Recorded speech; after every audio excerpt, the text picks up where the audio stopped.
Hi, my name is Ollie and today I'll be showing you around the Child Health Psychology Department on Level 3 of Noah's Ark Children's Hospital for Wales. Let me show you the way to the Psychology Department. Follow me. Past the cafe and outpatients on your right and the play area is on your left. Then when you see this animal wall, go through the doors to lift Block B. Then you need to go up to Level 3, Xeren level. When you get out of the lift, psychology is on your right here.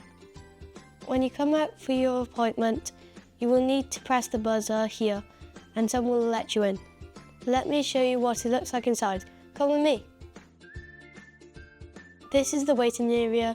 There are a range of toys and games to play with here while you wait for your appointment. Your parents might wait here while you are having your appointment, or they might come in with you to the psychologist's room with you. Each of the rooms have a range of toys, games and activities in them. Let me show you. This one is called Comet.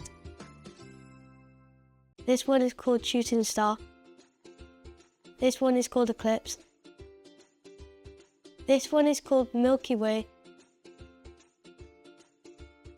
There is a toilet through these doors at the end for you to use if needed. That's the end of my tour. Thanks for joining me.